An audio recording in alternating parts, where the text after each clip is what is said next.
माँ तो बोल देती है ना कि लव यू, बाप बोलता नहीं है। नहीं बोलती, और सच्ची नहीं माँ के लिए बहुत लिखा पढ़ा गया है, बाप के लिए कम लिखा गया है। मैं बाप के लिए 4 लाइन पढ़ता हूँ। पिता रोटी है, कपड़ा है, मकान है।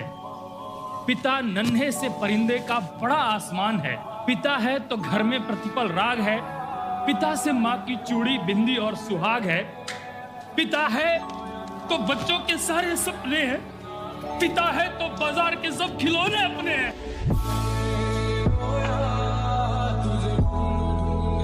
आप जैसा ही एक लड़का था, इंजीनियरिंग की तैयारी कर रहा था। उसके सारे दोस्तों के पास बाइक थी, उसके पास साइकिल थी, और अपने पिताजी से उसकी आए दिन बहस होती रहती थी कि पापा मेरे को बाइक दिला दो, सारे दोस्तों के पास बाइक है। आए दिन बहस हो रही है। एक दिन भाई साहब घर में हो गया गंदा झगड़ा। पिताजी बोले तुमको पता नहीं है ये घर में कैसे चला रहा हूँ। पिताजी ने अपनी स्कूटर स्टार्ट की और स्कूटर लेके निकल गए। तो इस लड़के ने कहा यार पिताजी यार कुछ दिलाते लाते नहीं, आज मैं घर छोड़ के चला जाऊँ। घर छोड़ते वक्त उसे देखा पिताजी का बटुआ छूटा हुआ है। उसने बटुआ उठाया कि आप कभी मिलना तो है नहीं, जितना माल है पिताजी का कम से कम बटुए का तो लेके चलता हूँ। चल दिया। चलते चलते रास्ते में एक होटल दिखा, उसे बोला कुछ खाना खा लेते हैं। बटुआ खोला, 50 का नोट। क्या है यार पिताजी बड़े कंगाल आदमी हैं, एक मोटे से बटुए में क्या भरे पड़े। अंदर से एक पर्चा निकाला, उसमें लिखा था मिश्रा जी का 40,000 का उधार। लड़के को समझ में आया कि पिछले साल मैंने कंप्यूटर खरीदा था 40,000 का, वो तो उधार से आया था। घर के बिजली का बिल, पानी का बिल, स्कूल की फीस, ट्यूशन की फीस। पिताजी कर्ज में डूबे हुए थे। पर्चा निकाल के उसने पढ़ा, उसमें लिखा था पुरानी स्कूटर और कुछ पैसों के बदले नई बाइक लेके जाइए। आपके पिताजी से ज्यादा अमीर आदमी इस दुनिया में कोई नहीं।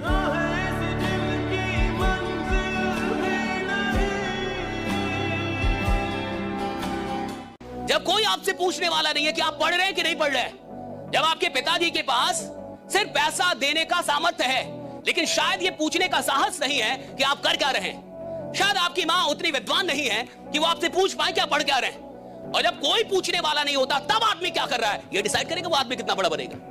भैया पूछे, बॉस की उपस्थिति में तो एक नालायक एम्प्लॉय भी काम करता है, लेकिन जो एम्प्लॉय बॉस के ना होने पे भी ईमानदारी से मेहनत करे, एक दिन बॉस भी वही बनता है साहब। राइट, हाँ ये याद रखिएगा, बॉस भी वही बनता है।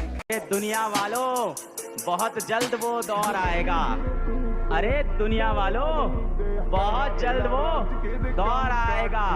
कान बंद करने की तैयारी कर लो, हर तरफ से हमारी ही सफलता का शोर आएगा। और तुम उसी चीज से डरते हो।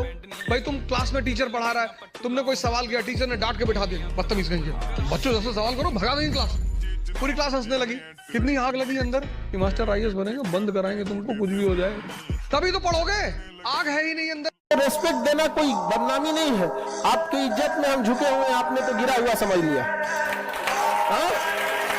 तो जो झुक सकता है वो झुका भी सकता है।